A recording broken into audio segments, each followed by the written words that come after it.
Olá, queridos e queridas! Estamos novamente no nosso programa Espírita Iluminando Consciências, Espiritismo em Foco. E hoje eu venho trazer para vocês um tema mais que maravilhoso, porque está nos ensinando como deveremos fazer o bem, porque o bem é o caminho. E quem vai falar para a gente hoje no nosso programa sobre o bem como caminho é a nossa querida Sarah Quinn. Ela que é uma trabalhadora maravilhosa, divulgadora da doutrina espírita, e vai estar falando para a gente sobre como deveremos então caminhar no exercício do bem. Não deixe de assistir todo o nosso conteúdo. Vai até o final, ouve, assiste a nossa dica de livro, assiste também o Pense Nisso e compartilha dos nossos conteúdos, dá um like e pede e se inscreve no nosso canal se você ainda não se inscreveu.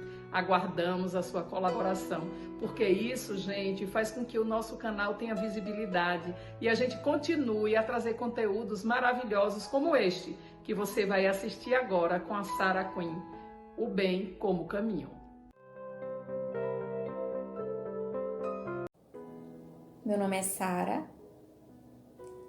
Cumprimento a todos os seguidores do canal, bem como as idealizadoras Riana Cabral e Aldineide Aquino, ao tempo em que agradeço a oportunidade e me sinto honrada por estar falando acerca do tema O Bem é o Caminho. Para falar sobre o tema, nós primeiramente nos interrogamos, mas o que é o bem? E para responder a essa pergunta, nós recorremos ao livro Ação e Reação, no exato momento em que André Luiz, Hilário e o benfeitor Sânzio estão conversando e Hilário pergunta a Sânzio exatamente o que é o bem.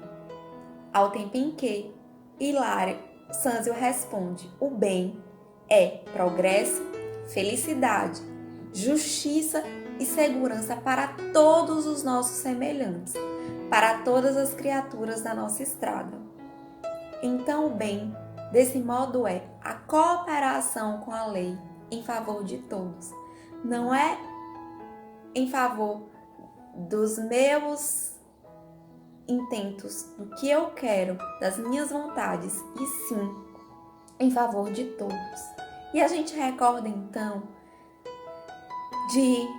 do que Paulo diz na carta dos Romanos aos Hebreus: porventura tropeçais para caírem? Quem tropeça para cair?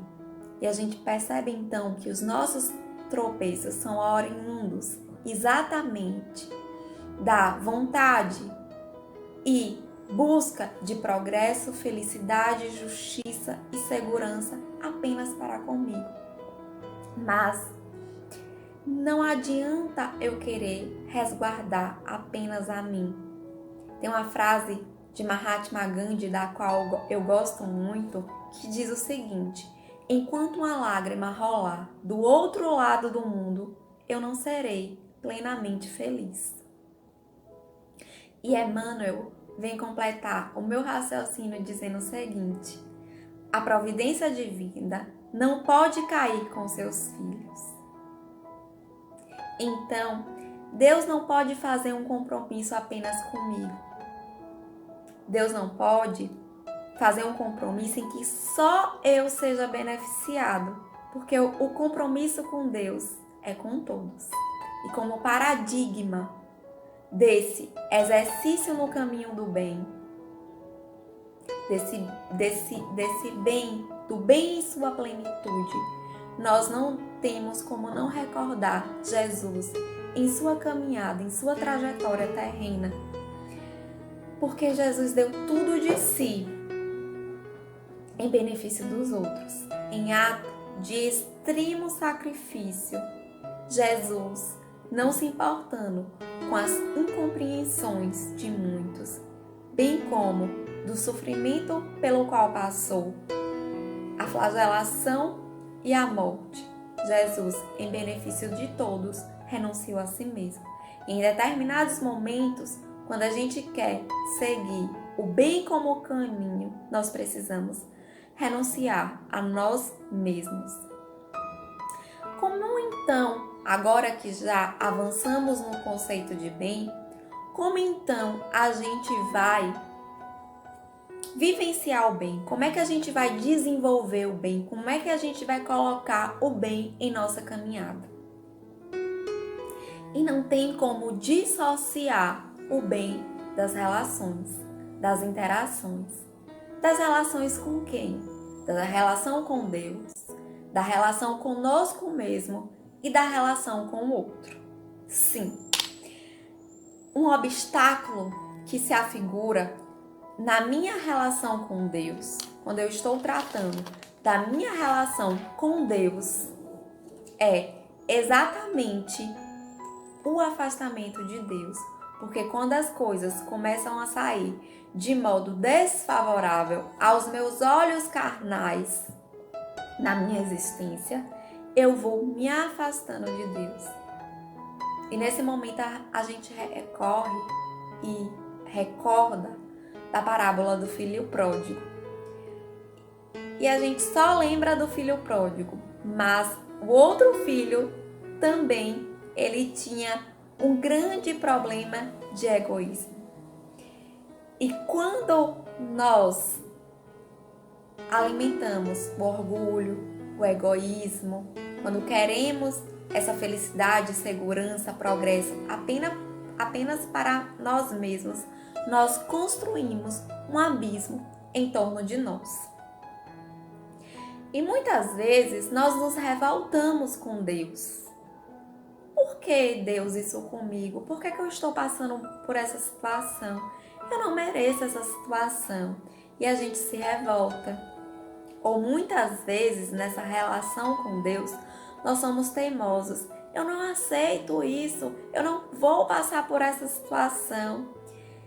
E essa relação com Deus é determinante para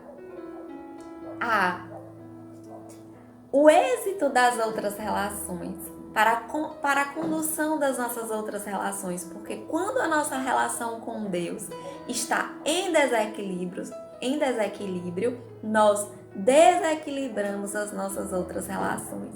Porque normalmente, quando a gente é revoltado, teimoso com Deus, a gente tende a ser teimoso conosco e com o outro. E aí a gente lembra agora daquele nosso filho teimoso, daquele nosso marido difícil. Mas não, se você está aqui ouvindo essa mensagem, ela é exatamente para você, para que você reflita e possa domar as suas más inclinações ao fazer esse trabalho que precisa ser diário de autoconhecimento, do que em mim precisa alterado para facilitar a minha relação com o outro. Por isso, essa relação com Deus, ela precisa ser de extremo amor e de extrema confiança. E quando a gente fala isso, a gente recorda de uma viagem feita por Francisco de Assis, na qual, em determinado momento, falta comida e falta qualquer suprimento. Francisco de Assis e seus companheiros estavam em situações de intempéries, porque o lugar nevava. E ao chegar ao mosteiro, quando Francisco bate na porta, que diz que quando vão atender e ele diz que é Francisco, a pessoa do outro lado não acredita e não abre a porta. E aí o companheiro de Francisco entra em total desespero. Francisco começa a pular de alegria. E ele olha, você está feliz? A gente está nessa situação e você está feliz? Ao que Francisco diz, você está feliz porque a gente vai morrer aqui? E ele não. Eu estou feliz porque nesse momento eu estou 100% nas mãos de Deus. É essa relação de confiança e de amor que nós precisamos alimentar com Deus para que as outras relações sejam exitosas.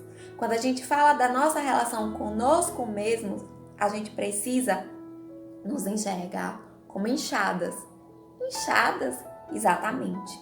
Uma enxada, ela tende a ficar estragada, parada ou em movimento? Ou quando ela é utilizada pelo trabalho? Quando ela está parada, né? Quando está em movimento, a vida útil da espada, da enxada, ela é muito maior. E assim precisa ser conosco. Nós precisamos ter em mente e colocar em nossa vida a lei do trabalho. Trabalho que ele precisa se externar em nossa utilidade para conosco e para com o outro. Como é que eu alimento essa relação comigo? Gostando de mim. Porque é necessário que a gente ame o próximo como a nós mesmos. Se eu não gostar de mim, como é que vai ser a minha relação com o outro? Como é que eu gosto de mim? Como é que eu alimento essa relação comigo mesmo? Nos respeitando. Respeitando as nossas limitações. Porque quando a gente respeita as nossas limitações, isso facilita na nossa relação com o outro. Em como a gente vai respeitar o outro. Então, se dê também momentos de alegria. Cuide de você, se dê carinho, cuide do seu psicológico, cuide do espiritual, do seu corpo físico. Faça caminhadas, faça exercícios físicos, cuide da mente, leia bons livros, livros edificantes. E aqui vai um alerta.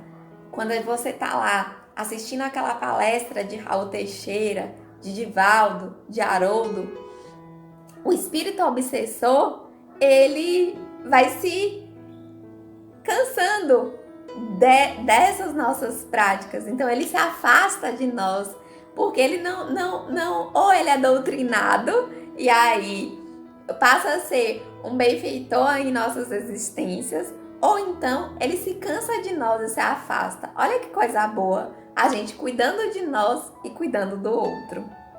E na relação com o outro, a nossa relação com o outro, quando a gente vai tratar dessa relação, ela precisa estar pautada em 3 palavras: perdão, indulgência e benevolência. Por que perdão? Porque independente de quem seja a pessoa com quem a gente interage, ela vai nos magoar. E muitas vezes ela vai nos magoar não por querer, não de forma intencional. E por isso precisamos estar preparados ao perdão sempre. Porque se nós não perdoarmos, nós inevitavelmente ficaremos sozinhos. Porque de uma forma ou de outra, alguém em determinado momento vai nos magoar. O outro ponto que eu trouxe é a indulgência. Por que a gente precisa ser indulgentes para com o outro? Porque todos nós estamos em processo de aperfeiçoamento. Se estamos em processo de aperfeiçoamento, é porque nós não somos perfeitos. E se nós não somos perfeitos, as pessoas que caminham conosco também não são. Por isso, precisamos ser indulgentes.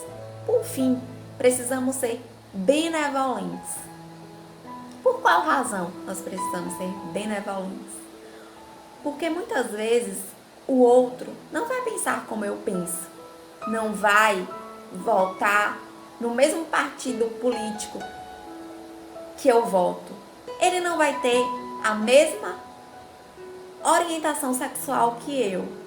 Ele não vai frequentar a mesma religião que eu. Mas nada vai nos impedir de ser benevolentes para com o outro. Por isso, a benevolência é palavra de ordem nessa interação com o outro. Sejamos então benevolentes, que nós perdoemos e que sejamos também indulgentes. Assim, a nossa relação com Deus, a nossa relação com o outro, a nossa relação conosco mesmo vai nos levar à felicidade pela qual todos nós buscamos. Esse é verdadeiramente o caminho que nós precisamos trilhar. Agradeço A todos que estão escutando, sigam o canal. Fiquem com Deus e tenham uma semana de muita luz. Obrigada.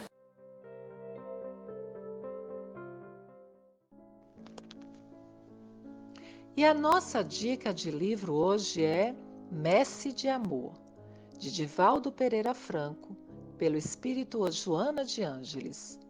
Primeira obra mediúnica de Divaldo Pereira Franco, de autoria espiritual da mentora Joana de Ângeles, Messe de Amor, foi publicada em 1964, oferecendo-nos 60 profundas mensagens, abordando os mais variados temas, como solidão em Jesus, disciplina, caridade difícil, culto da oração, inveja, sofrimento e aflição, temperança, heróis, doações, prudência e tantos outros que ilustram e orientam para despertar as consciências adormecidas ou os espíritos descuidados ante a incidência dos acontecimentos cotidianos da vida, que a miúde nos pregam surpresas para as quais não estamos preparados, desequilibrando-nos a paz interior.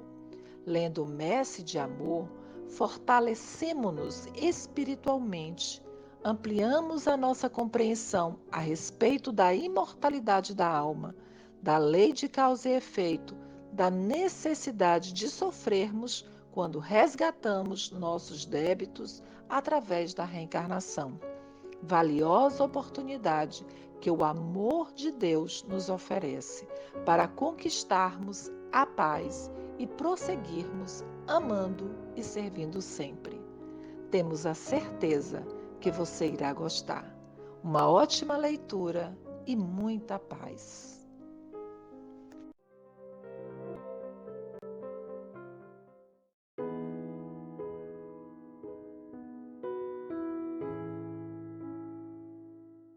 Se eu fosse alguém, se eu tivesse influência, se eu pudesse realizar alguma coisa em benefício da comunidade, e se eu tivesse a menor autoridade para fazer isto, eu apenas repetiria para mim mesmo e para todos os nossos irmãos em humanidade, de todas as terras e de todos os idiomas, aquelas palavras de nosso Senhor Jesus Cristo.